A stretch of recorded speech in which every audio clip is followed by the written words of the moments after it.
us off. Where are you? Tell us where you're coming in from. I am in Sherman Oaks, or Shokes, as people say. Do people really say that, or just you? I had a friend who said it last week, and I don't know if I hate it or love it, but. So it's like catching on, we think, maybe? I think so, yeah. Okay. It's like Soho, but Shokes.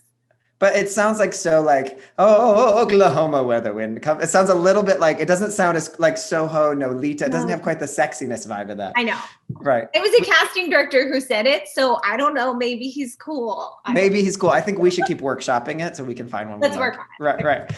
So thanks for spending some time with us today. You know, my intention in this conversation is to let people see your journey and how they might be able to apply the same lessons to themselves. And also, I think, there's a lot of, I was listening the other day on Clubhouse, which, you know what, let me just fire up Clubhouse right now so people can join in, listen in on the conversation. I'm just going to start it. Here we go.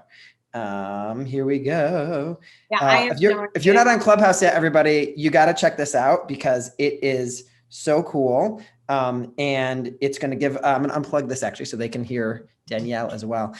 You have to get an invitation to be a part of it. And I am sure everyone here knows someone who could get them in, right? But it is a little bit like listening to a live podcast. I'm just going to give a quick shout out for Clubhouse for a second, because I think there's a lot of actors on there, and it is a great way it's like a live podcast. So you can ask questions and raise your hands as if you're like in the live studio audience. It's kind of cool. Right. Let me just make sure you're. No. Yeah. I gotta get an invite. You gotta get in on it. Okay. I'm going to make sure this can pick up the volume of you at the same time. So if anyone tunes in. Okay. So Danielle, let's get started on this journey. So 18 meetings. That's a lot of meetings, girl. Right. So your sound is having a tiny bit of a delay. So I want to just encourage you just to speak up just a tiny bit if it happens today, Danielle. Okay. I will project. Thank you. Better? Okay, great. Yes, I'm there. So share with us your results and just like, tell us how the story happened of you getting to this, to landing your team.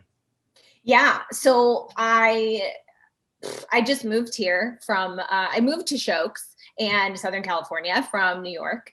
And I saw some things about Brian, your program, Agent Goals. And I took the leap and did that. And after I completed every single module and kicked my own butt. Yes. I basically had my pick of a manager and an agent. Wait, tell us about how you mean you got your pick. I got my pick. Okay. So I had 18 meetings.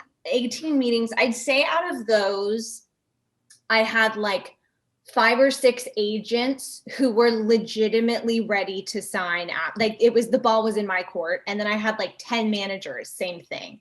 So wait, before you even got into the meeting, they were already sold.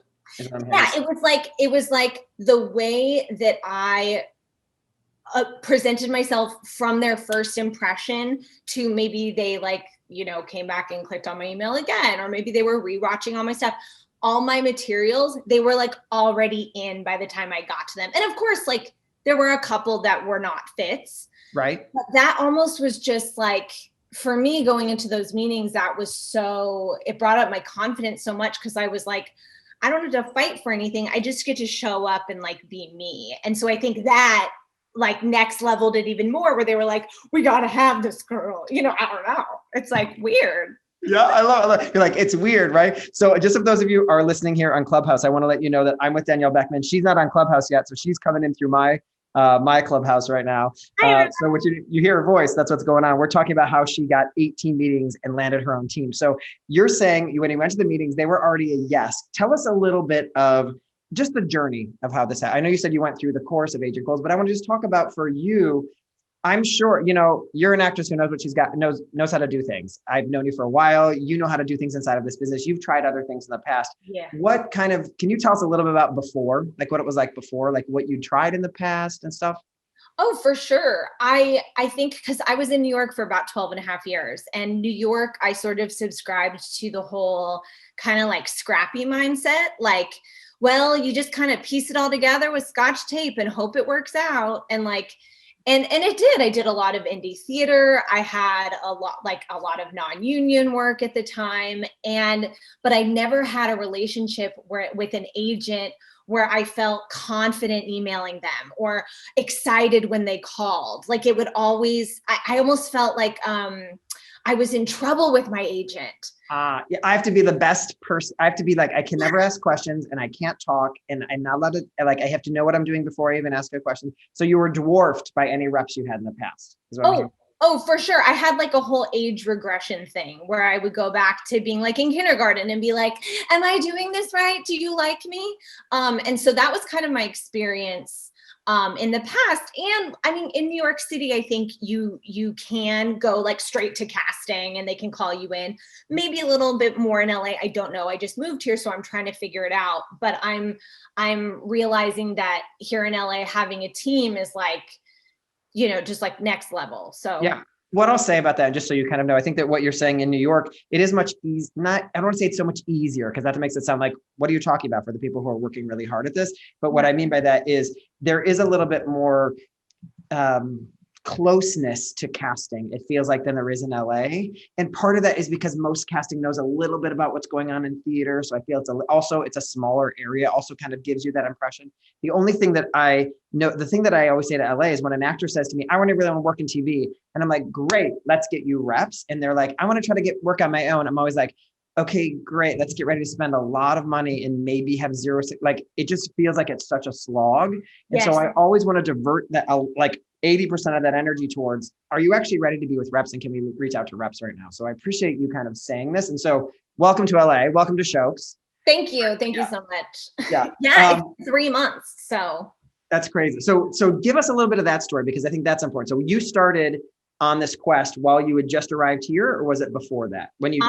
I started on my real search for reps. I think that was October when I ended up signing for Agent Goals, and then I moved here on Halloween. So I think my first class was on the day I moved, so I wasn't there for the live recording. But yeah, so literally the transition was happening as I moved. And so I think with my mindset of, okay, I'm going to be in a new physical location.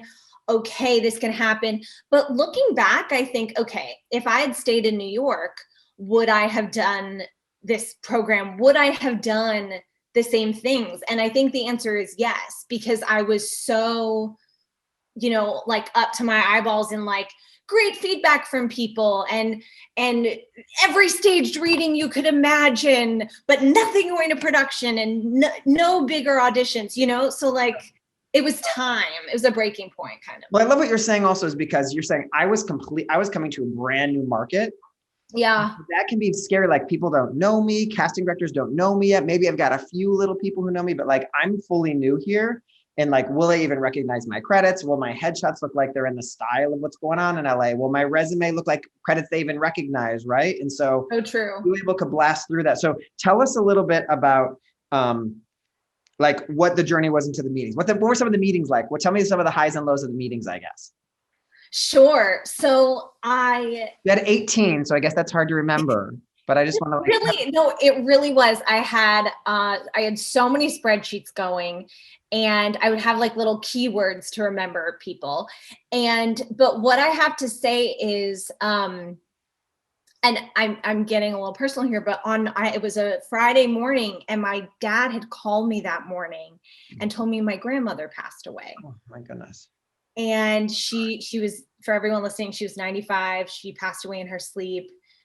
Not from COVID, lived a full life, like beautiful. And I've, grieved that. But this was like, last month. And that day I had 4 meetings. Oh. And so it was at 9:45 in the morning, my dad called. My first meeting was at 10:30. Whoa, okay. And I had to sit and take my moment and go, okay. Like, the show must go on. I just felt like the spirit of my grandma being like, get it, girl, like, go for it. And I was like, okay, here we go. And you know, what's hilarious is, and I'm being facetious when I say that word. My first meeting of that day was actually my, quote unquote, worst meeting of my entire 18. Got it. And it was just crazy. Like, maybe it was my energy going in, but also it was just not a match. And the thing that was really great about it is that we both were like, cool, not a match. Bye. You know, like it was. Did you say that out loud or did you just feel that way? Well, no, I felt that way. And I'm pretty sure this agency felt that way too. Yeah. And then, you know, of course I hung up the phone and started crying, but it was because of my grandma and emotions and things. And then I went on to have 3 of the best meetings, one of which I actually shared about what happened with my grandma, with this manager. And she was like so grateful that I shared. And they were like each an hour long. Right. Which is just, you know, chatting. So Danielle, wait, let's stop for a second. So in meetings, I think actors often can be like, once I get to the meeting, they're going to be mine. Like I already got it in the bag once I get to the meeting. So can you tell us a little bit of where you noticed like a strength or something that you tapped into? It was like, oh, actually, I showed up a little differently in that meeting. Can you share a little bit about that? Oh yeah, absolutely. Okay. So I think I'm going to talk about agent goals a lot. Sorry.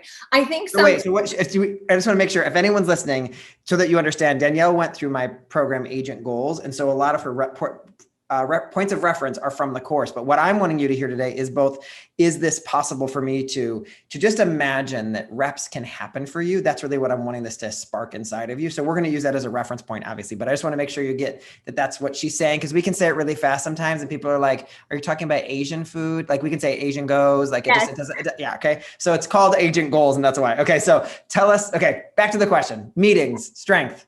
So something that Agent Goals did prep me for was every sort of question that I could get from an agent or a manager. And so I had a practice group actually, shout out to Victoria and Marcus.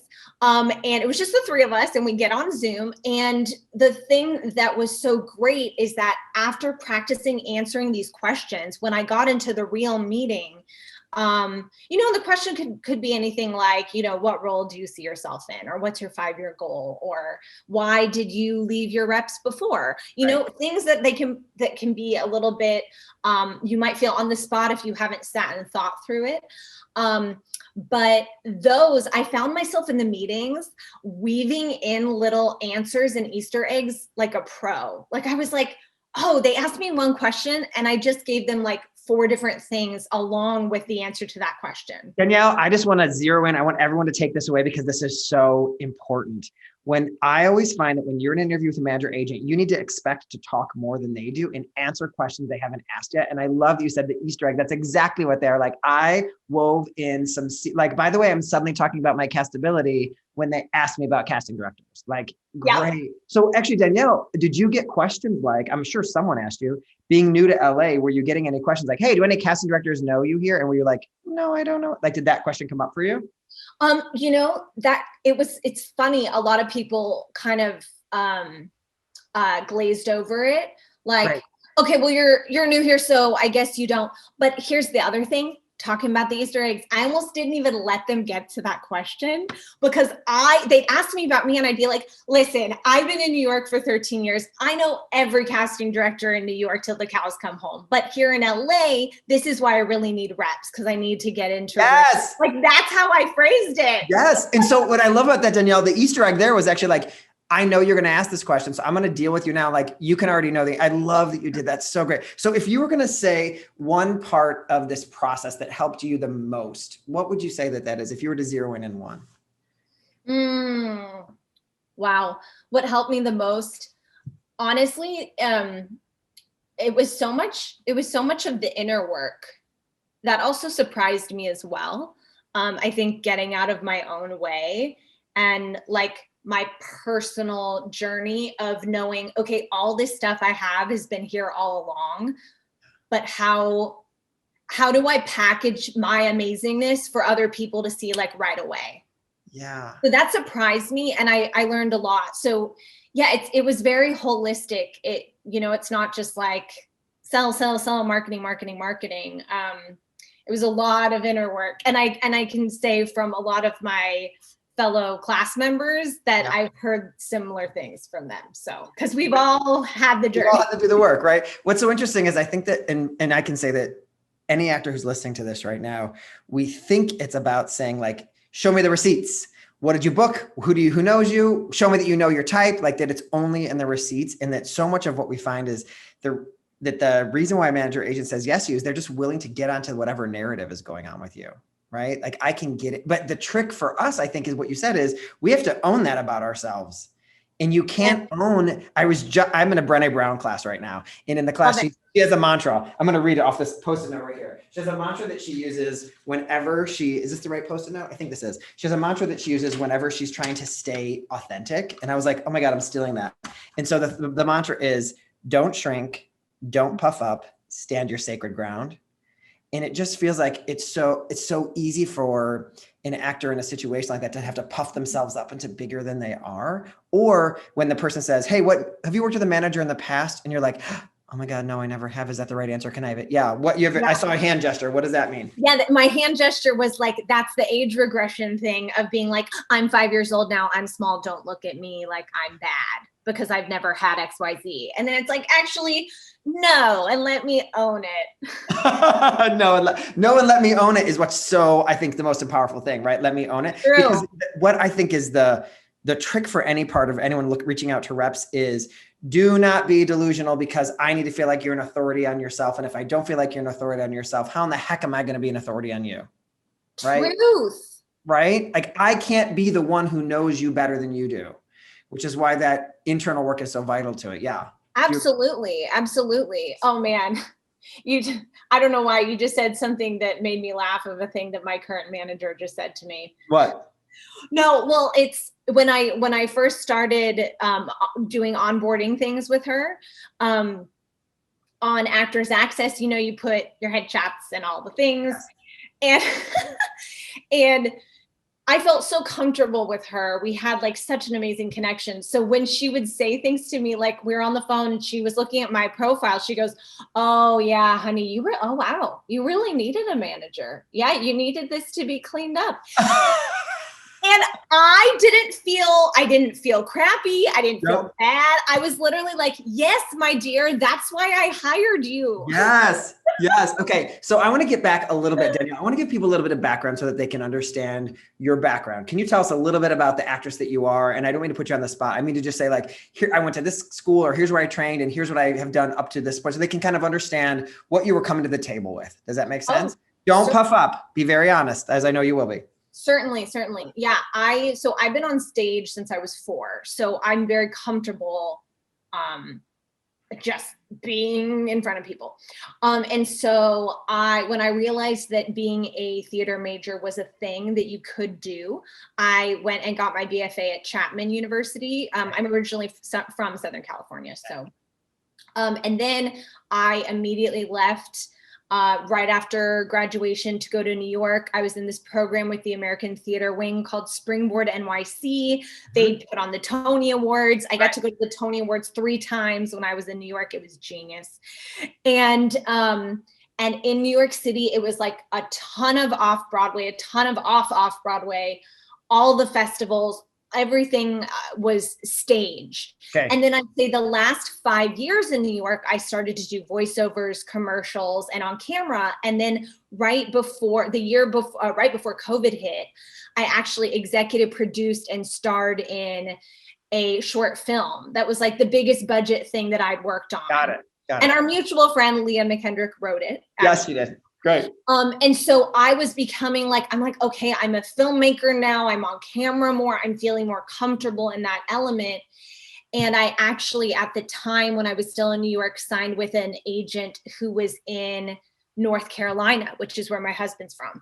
And it was because I was trying to knock on those doors in New York, doing it my own way. And no agents would really, everyone would say, wait, I want to pause. So I just want you to hear, Danielle talked about I was like intimidated by the amount of work that she said she did. And at the same time, she's able to say, and I didn't have any reps and no one cared.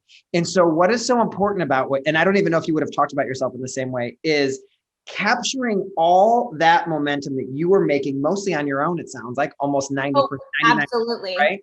And finding a way to make it palatable to managers and agents so that it doesn't matter that you weren't saying I was in Orange is the New Black and Law and Order and like I have all these TV credits in New York and I was on Broadway, like that these things are understandable so they can say, I understand how to market her. And that is, to me, part of the journey that you went on inside of the program, I'm imagining. Oh, absolutely. And And you get to a certain point or a certain age, which I won't say, but you get to a certain point and then you go, okay, like, I believe in myself. I know I'm good. I have friends who know that I'm good. I'm meant to do this in my life. So what's the hurdle? What's stopping me? Well, I love the way you say that, Danielle, because it hurts me when I'll have an actor who comes to me and says something like, I'm not sure if I should stay in the business because da, da, da, da, da. And they'll share a little bit of what they've done in the business. I'll say, oh, you did everything. You did such a good job at engineering small risk in your career. Wow. You didn't know it. Like, you didn't know you were engineering small risk. You didn't know you were actually hiding because you didn't have the tools to do this. Right. And that it's so easy to do this without even knowing you're doing it. Absolutely. Oh my gosh. Like, because the self-sabotage queens and kings. Also, Danielle, I'm sure every time you reached out to managers and agents, it felt big. Oh, absolutely. And whether it was sort of like a referral from a friend or, a cold call, it absolutely felt big and almost like I was putting a little piece of myself into it, Tell me what method you used in the past that you feel like were big fails. Like, can you be a little bit critical of yourself here and tell me what were some big fails? Absolutely. So, I one time, my best friend, her name is also Danielle. I'm very self-centered. She had a method that worked for her, for an agent. So she let me copy and paste her email and I plugged in my own things. Did not work at all. Cause whatever. Yeah. Also, like when we used to be able to gather in person, I would talk to people at networking events and such. Also like classes in New York, there's one-on-one. I think there's a one-on-one here too. And I would get great feedback and then it would just be like email after email after non-response after non-response. And so I was like, there's something that's not catching. And I'm a writer and I do copywriting. So I know that, my grammar was right. And, like, I think it was kind of interesting, but it wasn't like the thing, know? Yeah. So. And that's a real, and that's part of, I think, what happens inside of the journey, of course. So what did you think, what is the biggest learning you took away about yourself in this process, do you think? Because wait, let me interrupt you for a second. You know yourself. You're not a child. You've been acting for a long time. You know the business. What's surprising is you're not like a cynic when you talk about this, that you're so open to like, I needed a new way and I was open to a new way. So just kind of in that mindset, I think there's something really beautiful for us to learn, like in all of this, in your willingness, what do you think you learned about yourself? Honestly, it's the first thing that popped to my head is the Wizard of Oz story, right? So it's like, oh, I've been wearing the shoes the whole time. Got it. And like, I have had everything inside of me the whole time. It's almost like you're just rearranging it. My dad, he used to work for the LA Times. And when I was young, I would sit with him in the back shop where they would literally a layout, quote unquote, layout of a newspaper. People used to literally copy and paste off of a paste board. And it's almost like that. It's like the layout was just wrong. And I needed to just copy and paste a couple things. Yeah. Yeah. So yeah, Judy Garland, here I am. And also it sounds like some things that might not have been on the front page needed to be on the front. I think our tendency is to think our front page is like, what is the fanciest person I've ever worked with? What's my most exciting credit? That's the thing that leads the way. And it actually turns out that's not always the case. Oh my gosh, absolutely. Yeah. I think that things that I forgot should be on the front page were on like page 40. And then it's like, oh, what am I doing? Yeah. Can you tell us a little bit about how you were saying this at the beginning? And I want to just get clear on this, how when you would go to a meeting, you felt like it was already a yes, like they'd already, what do you think set you up to have that experience? Yeah, that's a really great question. For some reason in my materials, so I'm a comedy girl. So I led hard with that comedy in my materials. So by the time someone emailed me, I got the sense that it was it was already a yes or a no. And the no, I would hear a no, not right now, and no, thank you. And those were very delightful, actually. But the yeses were like, hey, loved your stuff. Zoom meeting tomorrow. Hey, so it was like they already were taking the next step to let me know, like, hi, I wasn't going to take on another actress, but I was cracking up at your reel, so I have to meet you. Things like that. And it was just so, it was so great, because I wasn't coming in going, well, I have the upper hand, this is going to be great. I was coming in just ready to talk and see if we were both there. Yeah.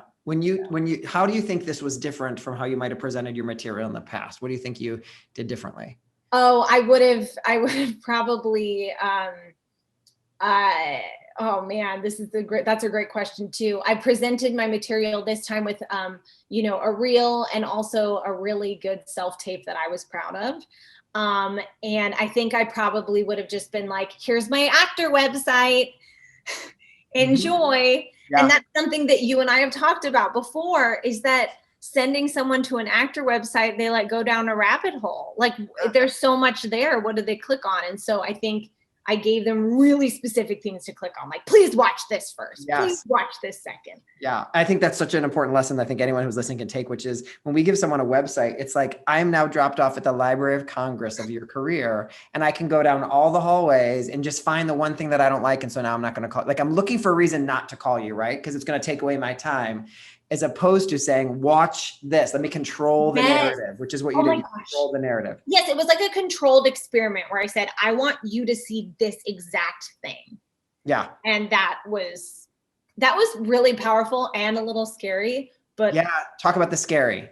Yeah, well, no, the scary in that is going, oh my gosh, like they're only going to see these 2 videos of me. But, on my website, I have every commercial I've ever done, and I have everything, and I want them to see it all. But in reality, we know they have 3 minutes tops. Show me what you got. So it's like, okay. Yes. So well said. So that's so well said. There was something you said a second ago that I think a lot of people might have skipped out on, but I want to make sure they hear it, which is, when you got to know it was lovely. Can you tell us a little bit about that? why it was lovely to you? Absolutely. It was lovely. I think one, because the time we're in we're hopefully at the end of a pandemic. And so people were just so gracious in their no's. And really like, we're going to get through this together. Best of luck to you. Please just keep knocking on those doors. So the no's were just, sometimes I was just so equally as delighted to hear a no as to get a meeting. I love it. And then the other thing, even if it wasn't a pandemic, I could get a sense of like the humanity of these people I was reaching out to. And Danielle, wait, let's just pause. How do you think you showed up so that that's how people responded? If it wasn't only about outside circumstances, because I was going to say in your email, you were pretty human. Yeah. I mean? Like I could feel like it would be okay to be normal to you. I don't need to feel like there's a weirdo on the other side of this email. Does that make sense? I say that? Yes, that makes sense. So in my email, there, in the way that I reached out to people, I guess like that genuine quality made them just respond and like, so. Yeah. It also felt like this person's revealed something about themselves. So I feel like I can be safe. Like the truth is, if someone puffs themselves up, I will feel less comfortable responding because they're not really themselves. Like I'll feel less, I'm like, they're a little weird. I don't know. I can't get a sense of who this person is. So the vulnerability has to cut to the quick through the noise that's in their normal inbox. I always say that's what gets them to respond. Absolutely. And what's funny is that what I thought I was going to share, the things I thought I was going to share in my email, like vulnerability, kind of changed. The thing that I shared was that I got married. I had a virtual elopement with my husband. We got married all by ourselves on a video game website. That's the thing I shared. And so a lot of my no's were like, hey, oh my gosh, like congrats on your wedding. But like, we don't have, we can't take you at this time, so like just really great. Yes. And also I don't think anyone listening could ever be like, wait, you told them about your wedding? That doesn't belong in there. Right. And so I also want to talk about this because did you get any emails that were like, I don't like how you sent this, or why did you send it this way? No, you didn't. I have to be honest. I did not. Great. I did not get any Because, emails. you know, I hear about people get emails that say things like, you really shouldn't send it this way. And I always just feel like, great, moving on. Thank you. We didn't, if you please everyone, then you're going to please no one is what I feel like. Absolutely. You know what I did have though? What? I had this duo. It was two agents. They worked together. Their last names are the agency. Okay. And I did, the only thing that I had a little not mishap. It's not even a mishap. It's a, No. it's exploration. Whatever, you're reaching out to a bunch of people, something's going to happen. Yeah. Well, Yeah. so day one, I sent a thing and the person responded back and they were the one who said, we will get through this. You know, like we're not taking any new clients, but like, best of luck to you, blah, blah, blah. And we went back and forth because I sent my thank you very much like response. And then the next day I sent an email to his partner in the business and he wrote back and said, hey, didn't my partner, gracefully decline yesterday? And I said, oh my gosh, you're totally right about that. My bad. I'm reaching out to a bunch of people. And then his partner wrote back and said, wow, now we don't feel special at all, cry face. And I had like a cute little back and forth. Okay, good. Because it feels like that wasn't real. Feels like that wasn't a real cry face, was it? It was like a no. It was like, wow, like yes. We're not special at all. Haha. Because I already had a banter with his partner. So it was lovely. But what I also love about this, Danielle, and I'm finding this again and again, is that when you, in this process and the way that you kind of went through this is your thank yous to the no's and your thank yous to the people you turned down are so graceful that let's pretend your manager decided to become a candlestick maker in 2 months and like giving up on the business, you would have doors that are still open to you. That you 1,000%, 1,000%. And then I actually have I wrote the number down. How many do I have? I have 4 like pending meetings still. And then I had 5, like, please get back to me in a few months if you're still looking on top of the 18. Yeah. So yeah. So what I like about this, Danielle, is it's laying the groundwork for your career even 2 years from now. Oh my gosh. Right. So let's just for a second, this will be probably our last question, but if I'm sure there's someone listening who is like, yeah, well, it worked for her. It'll never work for me. Like I can't find reps, who is in the position you were before. What advice would you give them about, just what would you say to them? I'm like speechless because those exact thoughts have gone through my own mind for years, those exact thoughts.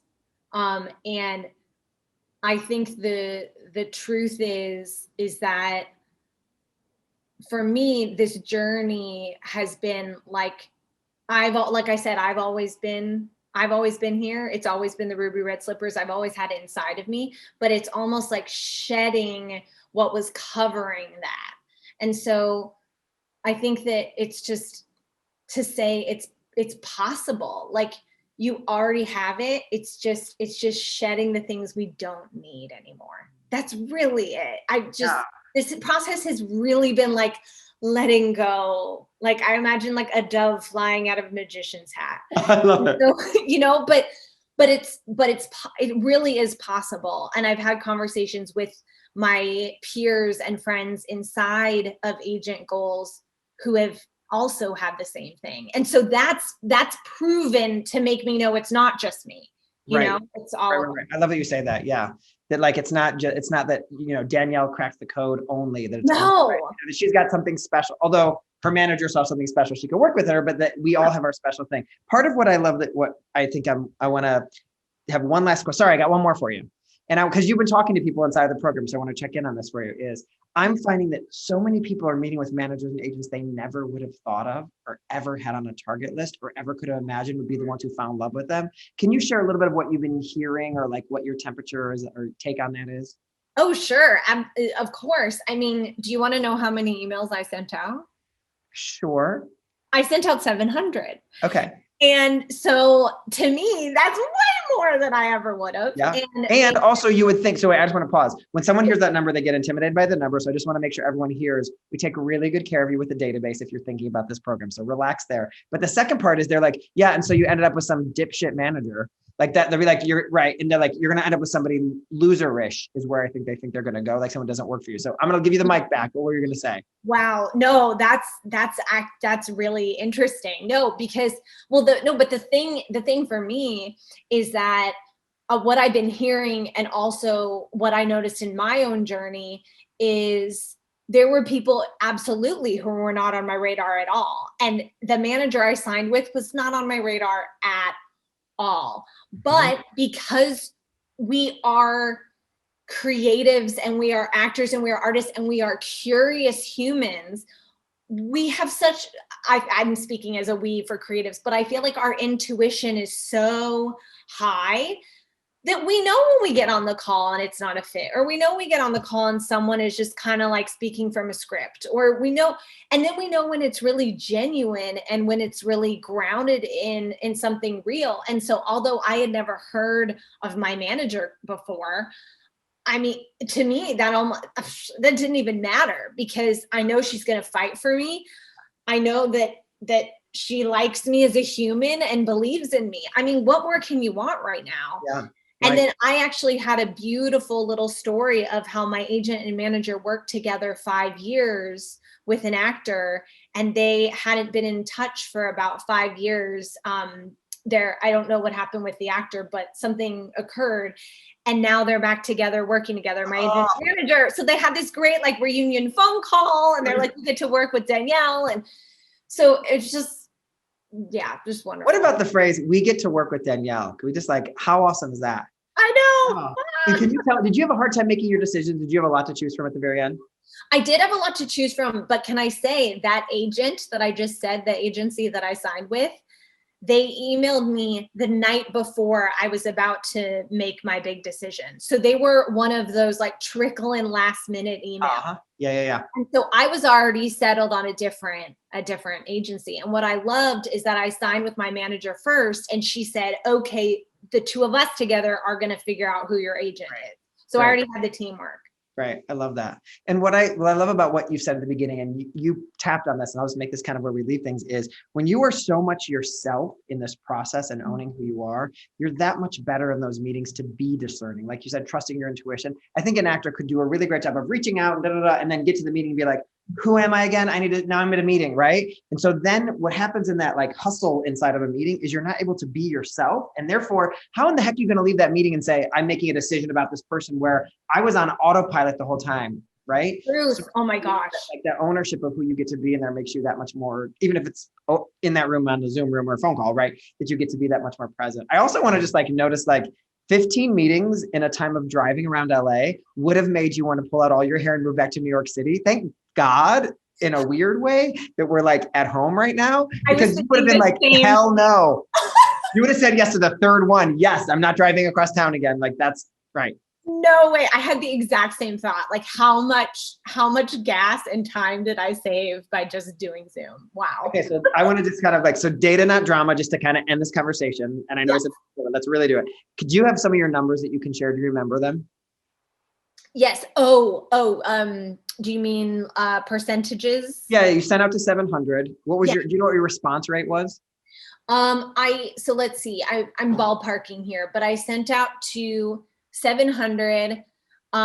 I have to say the clutch was in the follow-up emails. Great. That is such a, and I will tell you, actors will send their first email and be scared to send the second one. And by being held to, you must send on this date and having a way to send that email, I swear has opened the door for so many people. So I appreciate you saying that. Yeah, the follow-up was so clutch for me. And that's how I got the agent and manager. They weren't in the first wave. They were in my second wave that I wanted. I want to just pop out there. I have an idea around this. This is my data collection right now. I'm not sure this is full data collection yet. It might be drama. Okay. But during the pandemic, we're needing to do a little bit more follow-up than we were before, because people are relating to work a little bit from their home. It's just a little bit different. The pandemic's gone on for a while. So I'm just noticing more people getting response from the follow-up than the initial email just during this time frame right now. So that's good to hear you kind of reiterate that. Absolutely. And I will say that too, is that don't feel this is to the actors out there. Don't feel like you are pestering or annoying or anything. Trust me. Like that follow-up, people were like, oh, thank God you emailed me, Danielle. I was too busy. So can we talk to Or like, oh, wow. Yes, I meant to reach out to you. I don't have room on my roster right now, but thank you so much. So like they were all thinking about it, but they didn't have time to clickety-clack on their. And remember, Danielle, that comes in the way you send that follow-up, because your follow-up wasn't just following up to see if you got my email. Like we totally crafted a follow-up that was like, literally, I am trying to be helpful kind of follow-up. So that's why, yeah, great. Yeah. Okay, so do you remember your response rates by chance? I know I just asked you that. Yes. So let's see, I did 700. I would say that overall, after all the follow-ups, I had my response rates. I probably say I had like 40%. 40 to 50% people actually respond to me. 350 people wrote you back? Yes. Oh it was my gosh. A lot of people. Oh no, sorry. Hold on. Not response. Okay, hold on. Let me go back. Yeah. It was, okay. Yes or no? Response means a yes or no. Yes. No, I would say opened was about 400 people who opened the email. Incredible. And then responses, I'm trying to think, a lot of people clicked on my stuff. There were a lot of clicks. It was always like a very good click rate. And then as far as actual responses, I think I got about anywhere from like 100 to 130. That's incredible. That's so really, I got a lot of response. And then I had the 20 meeting. Right. That's really great. And part of the reason why I'm pointing to that a little bit is if you're listening, you know that when you've sent out emails, you haven't gotten those kind of response rates or kind of even open rates. And inside of the program, we make it really easy to follow the tech of this. So I don't want you to get freaked out by the tech while we're just throwing these numbers around. But what I am relating to inside of this is the data, not the drama around this. And so we just keep saying that over and over to ourselves. Like, yes, we do. So also, Danielle, let's just remember, there is another person who could hear them say, oh my God, 350 people never even opened your email. Yep, that's right. That's what's going to happen. 100%, 50% are not going to open email, and we're going to be okay with it because we need some way to weed people out. And that's the gift of what that is. It kind of is a gift that's given you. 1,000% agree. Totally. Right. Danielle, we wish you so much luck with your managers and agents. You were going to share, right before we got on the call today, you were going to share some good news that was coming out of them recently. Did you want to share what that was?